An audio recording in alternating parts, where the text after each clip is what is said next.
Whether you're a lover or a hater, you might be tired of IPAs, and you're not alone. I'll start with the lovers. Vinnie Cilurzo of Russian River Brewing Company coined the term lupulin threshold shift in 2005 to describe a drinker's increased tolerance to bitterness over time. If Vinnie was a psychologist, he would have called this what it is: habituation. A decrease in the strength of a naturally elicited behavior that occurs through repeated presentation of the eliciting stimulus. We already know this, and it's probably on the tip of your tongue: spicy food. Exposure, voluntarily and culturally, as well as genetics, play a part in your ability to detect and tolerate. As you subject yourself to spiciness and bitterness, you adapt. This idea was put forth during a time when aggressive bitterness was craft beer's soup du jour, eventually boring the very people drawn to it and brutalizing newcomers.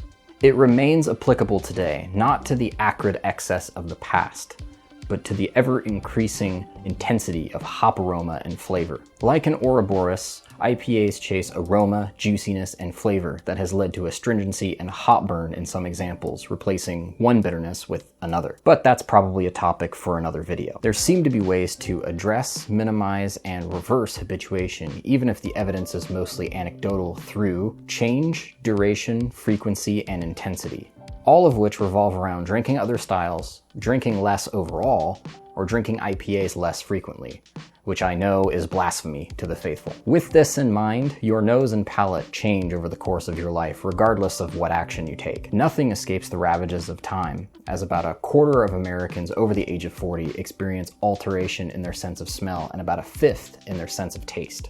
Now for the haters. As you're likely well aware, hops are important to every style, none more so than IPA. While hop breeding mostly focuses on making hops harder, better, faster, stronger, IPA's popularity and continual evolution drives demand for new, exciting varieties and technology.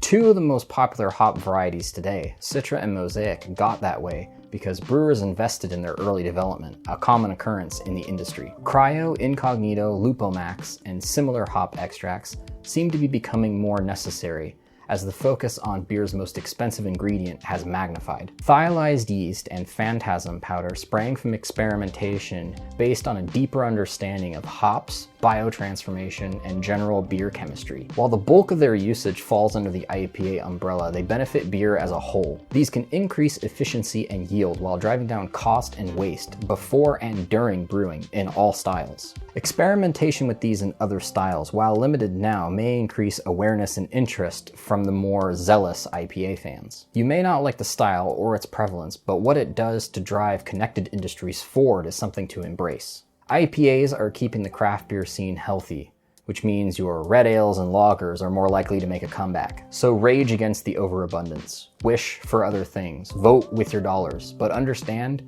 IPAs are an almost immovable juggernaut. This is all to say, the diversity, boldness, and close development with hops and technology have kept modern IPAs fresh, interesting, and evolving. To the joy of lovers and dismay of haters, IPAs are likely to continue dominating tap lists. And that's probably okay. Cheers, and thanks for watching.